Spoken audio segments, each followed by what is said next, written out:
Saudara pengurus Dewan Pimpinan Daerah Partai Umat Kabupaten Aceh Besar menargetkan 3 kursi DPRK setempat pada pemilu legislatif 2024 mendatang. Menempatkan calon-calon anggota legislatif yang pro pada kepentingan masyarakat menjadi strategi pengurus partai untuk merebut suara rakyat.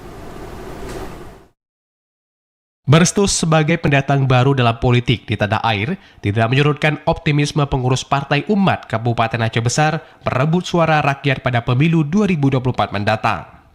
Sejak lolos verifikasi sebagai peserta pemilu tahun 2024, pengurus partai dengan logo bintang ini terus melakukan kerja-kerja politik dan telah membentuk pengurus hingga ke 23 kecamatan di kabupaten setempat.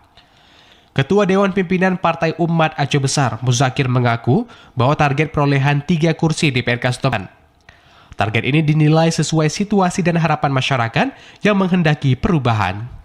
Menegakkan keadilan dan memberantas kezaliman menjadi alasan bagi warga untuk memilih Partai Besutan Amin Rais ini.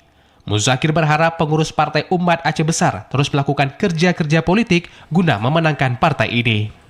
Partai kita adalah partai baru, ya kita tidak terlalu jauh lah mentargetkan puluhan kursi di pemilu 2024 nanti, minimal 3 kursi.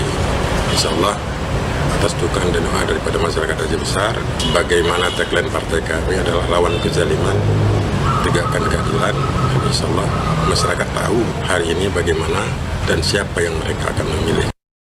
Tidak hanya kursi DPRK Aceh Besar, Partai Koalisi Pendukung Calon Presiden nomor urut 1 ini juga optimis menyumbang 70% suara bagi pasangan Anies Baswedan dan Muhaimin Iskandar. Seperti diketahui, selain di tingkat kabupaten kota di Aceh, Partai Umat juga telah menyiapkan beberapa tokoh baik pemuda, masyarakat, cendekiawan, dan agama yang akan memperjuangkan aspirasi masyarakat Aceh di tingkat nasional.